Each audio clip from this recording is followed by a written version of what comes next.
नमस्कार दोस्तों, आज हम इस वीडियो में आप लोगों को मैथ का वीवीआई ऑब्जेक्टिव क्वेश्चंस बताने वाले हैं। जिन विद्यार्थियों को थोड़ा सा मैथ में प्रॉब्लम है, अच्छे से देखना। मैं हर एक तरीके से आपको हर एक क्वेश्चन को समझाने की कोशिश करूंगा, ठीक है। और ये सारा एग्जाम में आने वाला वीवीआई ऑब्जेक्टिव क्वेश्चन है, ठीक है। तो अच्छे से आप लोग वीडियो को लास्ट तक देखना, ठीक है। तो हम वीडियो स्टार्ट करते हैं और आपको हर एक चीज़ एकदम बारीकी से आपको समझाएंगे। और जो आपका फाइनल परीक्षा होगा उसमें अगर आप लोग हेल्प लेना चाहते हो हर पेपर के दिन, तो हमारे व्हाट्सअप ग्रुप को ज्वाइन कर लेना। फ्री व्हाट्सअप ग्रुप है, लिंक आपको डिस्क्रिप्शन बॉक्स में मिल जाएगा, ठीक है। उसको जरूर ज्वाइन कर लेना। तो पहला नंबर क्या है बाबू, आपका पहला नंबर क्वेश्चन इस पर आता है, हर साल एक क्वेश्चन इस पर आता है, तो ध्यान से समझना इसको कैसे बनाएंगे, ठीक है। पहला क्वेश्चन है कि यदि अल्फा तथा बीटा द्विघात बहुपद एफ एक्स बराबर एक्स स्क्वायर माइनस में 3x प्लस 5 के मूल 1/अल्फा प्लस 1/बीटा का मान आपको निकालना। मूल हो तो 1/अल्फा प्लस 1/बीटा का मान निकालना है। तो देखो, सबसे पहले आपको एक काम करना है। ये जो आपका बहुपद दिया है ना, यहाँ से आपको ए बी सी का मान निकाल लेना है। अगर हम ए का मान निकालें बाबू, तो एक्स स्क्वायर का गुणांक में 1 है तो 1 हो जाएगा। अगर बी का मान निकाले ना, तो एक्स का जो गुणांक है -3, यहाँ पर दिख रहा होगा ना, एक्स का गुणांक -3, तो -3 हमारा मान हो जाएगा बी का। और सी का कौन मान होगा, तो सी का मान होगा वही जिसमें एक्स नहीं है, तो 5 आपका सी का मान हो जाएगा। और 1/अल्फा प्लस 1/बीटा का मान निकालना है। और इसका फार्मूला होता है, याद रखना, 1/अल्फा प्लस 1/बीटा का फार्मूला होता है कितना, इसको आप लोग कॉपी पर लिख लेना। फार्मूला होता है -b/c, सभी लोग को याद रखना है, ठीक है। तो बाबू यहाँ पर आपका माइनस हो जाएगा। और यहाँ पर देखिएगा तो बी का भी मान यहाँ पर कितना दिया है, तो -3 दिया, मतलब कि यहाँ पर भी आपका -3 होगा, -3। और बाटा में सी का मान देखो 5 है, तो 5 हो जाएगा। तो बाहर भी माइनस है, अंदर भी -3 है, तो माइनस माइनस प्लस में 3/5 मिल जाएगा। और 3/5 ऑप्शन नंबर ए में देखिए दिया है 3/5, ठीक है ना। तो प्लस 3/5 पर टिक लगाइएगा, नहीं तो आपको माइनस में भी दिया है तो आप माइनस पर भी टिक लगा देंगे, ठीक है। तो प्लस आपका 3/5 होगा, ठीक है। और आपका दूसरा नंबर क्वेश्चन है, द्विघात बहुपद एक्स स्क्वायर प्लस में 3x प्लस में 2 का शून्यक होगा। तो आपको फैक्टर तोड़ने आता होगा, फैक्टर तोड़ने आता है तो इसका फैक्टर तोड़ लीजिए। जैसे कि इसका फैक्टर तोड़ेंगे तो एक्स स्क्वायर मिलेगा और प्लस में 2x और प्लस में x मिलेगा, और प्लस में 2 कर दीजिए। इसका फैक्टर तोड़िएगा तो x कॉमन लीजिएगा तो आपका x प्लस 2 मिल जाएगा बाबू, ठीक है। और इधर भी आपका x प्लस 2 मिल जाएगा, और बीच में हम लोग +1 रख देंगे ताकि गुणा करें तो वही मिल जाए। तो x प्लस 1 मिलेगा और इंटू में क्या मिलेगा, x प्लस 2 मिलेगा। तो अगर हम यहाँ से x का मान निकालेंगे तो -1 मिलेगा और कॉमा में -2 हमारा 2 मिलेगा, यानी कि x का मान -1 मिला, कॉमा में -2 मिला। तो ये हमारा सही उत्तर क्या होगा, देख लीजिए ऑप्शन नंबर डी में दिया है -1, -2, तो डी नंबर वाला हमारा सही उत्तर हो जाएगा। जो तीसरा नंबर क्वेश्चन है, इसको देखकर आप लोग डर मत जाना, इतना लंबा क्वेश्चन है, लेकिन आंसर इसका एकदम आप चुटकियों में निकाल सकते हो। क्वेश्चन है, वृत्ताकार पथ पर 3 धावक एक ही स्थान से दौड़ना प्रारंभ करते हैं तो एक चक्कर लगाने में क्रमशः 1 घंटे, 3 घंटे तथा 5 घंटे का समय लगता है। तीनों को प्रस्थान बिंदु पर पुनः मिलने में लगा समय बताइए। तो एक काम करिए, 1, 3 और 5 का एलसीएम निकाल दीजिए। तो निकालिएगा, 1, 3, 5 का एलसीएम नहीं निकलेगा तो लास्ट में आपके पास ऑप्शन बचेगा कि हम गुणा कर दें। 1, 3, 5 को आप गुणा कर दीजिए, तो 1, 3, 5 को गुणा करिएगा तो 3, 5 15 मिल जाएगा, और 15 घंटा आपका सही उत्तर हो जाएगा डी नंबर वाला, ओके, याद रखना। अगला हमारा क्वेश्चन नंबर 4, ध्यान से देखिएगा। 4 नंबर क्वेश्चन का आता है कि 3, 4, 0, 3, 4, 5 का बहुलक होगा। तो देखो, बहुलक निकालने का सबसे आसान तरीका होता है, आप देखना इसमें से कौन ऐसा अंक है जो सबसे ज़्यादा बार दिया है। तो देखेंगे 4 हमारा कितना बार दिया है, 2 बार दिया है। 4 कौ बार दिया है, 2 जगह पर आपको 4 दिख रहा होगा। 3 भी हमारा कौ जगह पर दिख रहा है, तो 2 जगह पर 3 भी 2 बार दिया है। तो देखो, जो संख्या सबसे ज़्यादा बार होगा वही हमारा बहुलक होगा। लेकिन यहाँ पर 4 भी 2 बार है, 3 भी 2 बार है, मतलब कि 4 भी बहुलक होगा और 3 भी बहुलक होगा। लेकिन आपके ऑप्शन में तो कहीं नहीं दिया है, लेकिन ऑप्शन में हमारा ए नंबर में दिया है 3 और सी नंबर में 4 दिया है, 3 और 4। तो बाबू परीक्षा हॉल में देखना, अगर आपको ऐसा ही ऑप्शन मिलेगा तो जो सबसे बड़ा अंक है 4, 4 पर टिक लगा देना। लेकिन अगर ऐसा ऑप्शन न मिले और कहीं ना कहीं ऑप्शन में दे कि आपका ए भी होगा आंसर और आपका सी भी आंसर होगा, ऐसा मतलब कि दे कि 3 और 4 दोनों होगा, तो आप उस पर भी टिक लगा देना। तो पहले ऑप्शन को खोजना, उस सिचुएशन के अनुसार आप लोग आंसर टिक लगाना, क्योंकि इसका आंसर हर एक बुक में गलत दिया है, ठीक है ना। इसलिए मैं आपको समझदारी से बता रहा हूँ, एक्चुअली में इसका आंसर 3 और 4 दोनों होना चाहिए, दोनों होगा भी, लेकिन ऑप्शन में ऐसा नहीं देता है और आप लोगों ने देखा भी होगा, ठीक है। तो इसको अच्छे से समझना। और जो अगला हमारा 5 नंबर क्वेश्चन है, सभी वर्ग होते हैं। बाबू सभी वर्ग, वर्ग मतलब कि क्या, ये हमारा वर्ग हो गया जिसके 4 चारों भुजा विकर्ण बराबर होते हैं। तो वर्ग छोटा हो या फिर बड़ा हो, चारों भुजा तो बराबर होते हैं, चारों कोण भी बराबर होते हैं, विकर्ण भी बराबर होते हैं, तो हमारा क्या होगा, समरूप हो जाएगा। क्या हो जाएगा, समरूप हो जाएगा। ऑप्शन नंबर ए सही उत्तर हो जाएगा। ओके, याद रखना। अब हम बात करते हैं दोस्तों अगला क्वेश्चन 6 नंबर पर। 6 नंबर क्वेश्चन है कि बिंदु -10, 6, -10 को मिलाने वाली रेखाखंड का मध्य बिंदु। देखो मध्य बिंदु निकालने के लिए सबसे आसान तरीका है, इस बिंदु का पहला ले लो और इस बिंदु का पहला, यानी कि इधर का -10 से पहले और प्लस इधर का 6 है, दोनों को जोड़कर 2 से भाग दे दीजिए, फिर कमा, फिर इधर का दूसरा जोड़िए, तो इधर का दूसरा 6 है, तो 6 और माइनस और प्लस जोड़ेंगे तो माइनस हो जाएगा, और इधर का आपका 10 हो जाएगा। इन दोनों को जोड़कर 2 से भाग दे दीजिएगा, तो यह हमारा 4/2 मिल गया, ये मिल गया आपका -4/, ये भी हमारा 2 मिल गया। ये कट जाएगा कई बार में, 2 बार में, ये भी 2 बार में, तो -2, -2 मिलेगा, -2, मिलेगा। तो -2, -2 देखो तो ऑप्शन नंबर डी में दिया ना, यही हो जाएगा। और मध्य बिंदु पर एक क्वेश्चन आता है, हर बार एक क्वेश्चन आता है, ठीक है ना, तो गलती मत करना एग्जाम में। अगला क्वेश्चन आपका 7 नंबर है कि यदि किसी वृत्त की त्रिज्या तिगुनी कर दी जाए तो नए एवं पुराने वृत्तों की परिधियों का अनुपात होगा। यदि किसी वृत्त की त्रिज्या तिगुनी कर दी जाए तो नए एवं पुराने वृत्तों की परिधियों का अनुपात क्या होगा, ध्यान से समझना। कह रहा है कि यदि वृत्त की त्रिज्या तिगुनी कर दी जाए, मतलब कि त्रिज्या जो है ना वो तिगुनी मतलब कि 3r कर दिया गया है, और लास्ट में कह रहा है कि नए एवं पुराने वृत्त की परिधियाँ। तो बाबू वृत्त की परिधि क्या होता है, 2πr, यही ना होता है। तो पहले नया का नाम लिया है, फिर बाद में पुराना का नाम लिया है, तो नया वाला वृत्त की परिधि कौन होगा, देखो वृत्त की परिधि 2πr होता है, लेकिन r के जगह पर हम 3r रखेंगे, क्योंकि जो वृत्त की परिधि नया बना है ना उसकी त्रिज्या को तिगुना कर दिया गया है, तो नया वाला वृत्त की परिधि में r को हम लोग 3r करेंगे, और जो पुराना वाला बाद में कह रहा है ना, तो पुराना वाला बाद में हमारा 2πr ही हो जाएगा, क्योंकि पुराने वाले में कोई चेंजिंग नहीं हुआ है, तो हमारा 2πr ही हो जाएगा। तो 2π से 2π कटेगा, एक बार से एक बार कटेगा, तो ऊपर 3 नीचे 1, तो 3:1 देखो बी नंबर में दिया है, तो क्या बी नंबर वाला आंसर हो जाएगा। तो आप कहेंगे हाँ सर जी हमारा आंसर बिल्कुल हो जाएगा बी नंबर वाला। ओके, अब अगला क्वेश्चन की मैं बात करूं तो अगला हमारा क्वेश्चन है 8 नंबर। ये क्वेश्चन है किसी घटना की प्रायिकता नहीं होती है। बाबू घटना की प्रायिकता कभी भी माइनस में नहीं होती है, तो देखना ऑप्शन में कहाँ माइनस दिया है, जहां भी आपको माइनस दिखे तो कह देना कि माइनस वाला हमारा प्रायिकता का मान नहीं होता है, इसे आप लोगों को याद रखना है, ठीक है। अगला क्वेश्चन आइए 9 नंबर हम आपको बनाते हैं, ठीक है ना।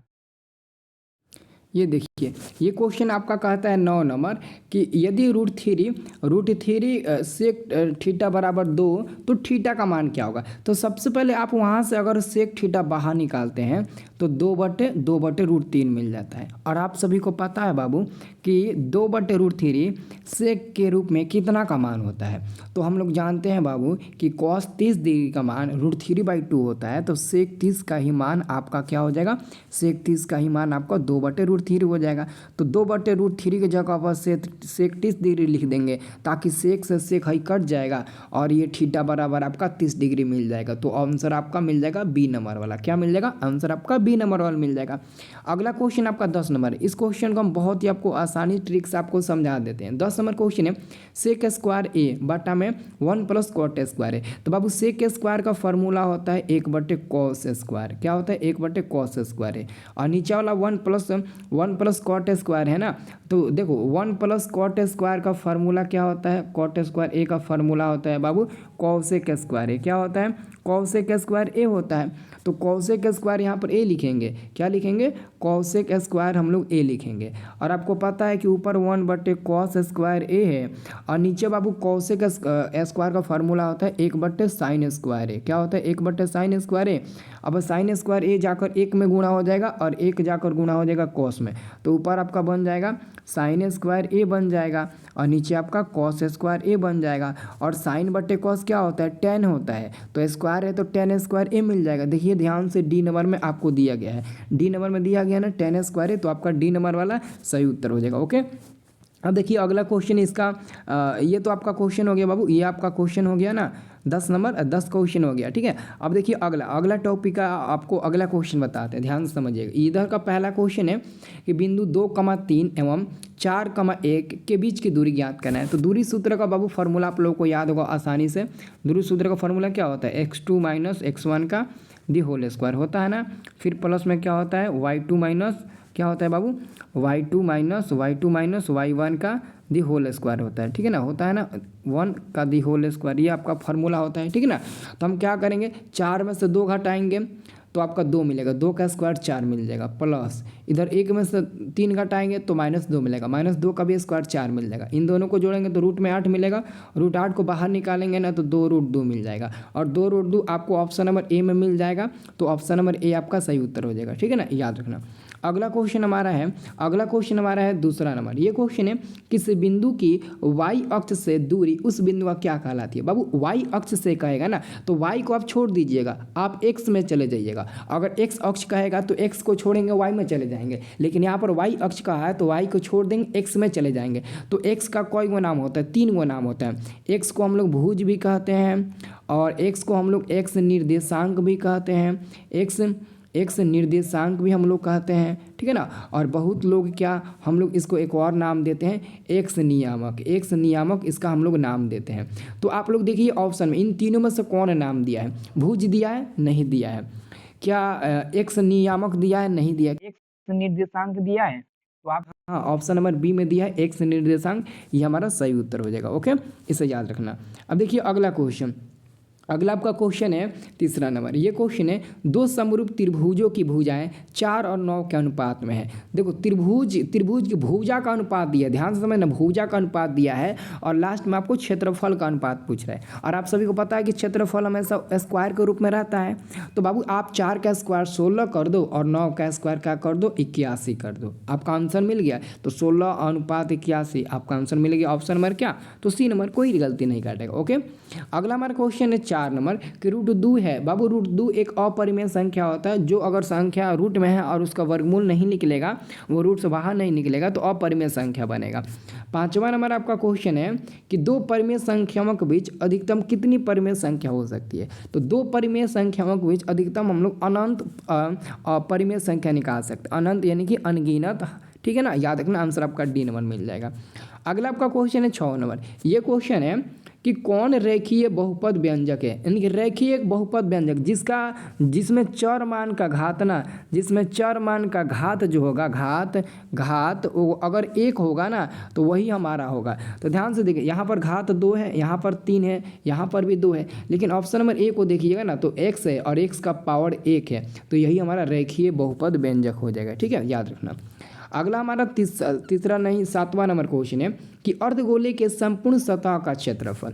बाबू अर्धगोला, देखो हमारा ये क्या हो गया, एक हमारा ये आपका अर्धगोला हो गया, क्या हो गया, ये अर्धगोला नहीं, अभी भी अर्धगोला नहीं हुआ। ध्यान से देखो, हमने क्या किया, यहाँ पर एगो कटोरा जैसा मैंने बना लिया, और इस कटोरों में से मैंने इसको एक अर्धगोला काट लिया। अब आपको लग रहा होगा कि ये हम दूध पीने वाला कटोरा है, और ये आपको अर्धगोला जैसा दिख रहा है।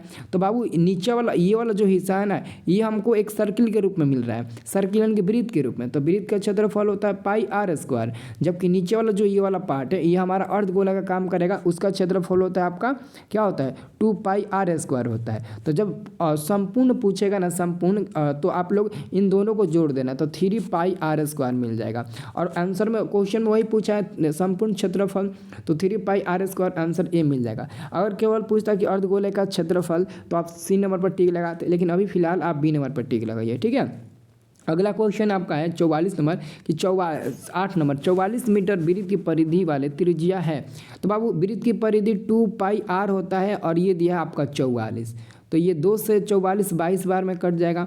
पाई का मान 22/7 रखेंगे, गुणा में आर रखेंगे, बराबर में हम रख देंगे कितना, तो 22 रख देंगे। 22 से 22 कट जाएगा तो आर बराबर आपका 7 मिल जाएगा। तो त्रिज्या का मान कितना मिलेगा, 7 मीटर। ऑप्शन नंबर बी हो जाएगा कि नहीं हो जाएगा, देख लो। ओके, अब देखिए 9 नंबर क्वेश्चन। ये क्वेश्चन है किस द्विघात समीकरण को विवेचक का मान 0 से बड़ा होने पर दोनों मूल होंगे। विवेचक हम लोग किसे कहते हैं, कैपिटल डी को कहते हैं, जिसको विविधकर भी बोलते हैं, इंग्लिश में डिस्क्रिमिनेंट बोलते हैं।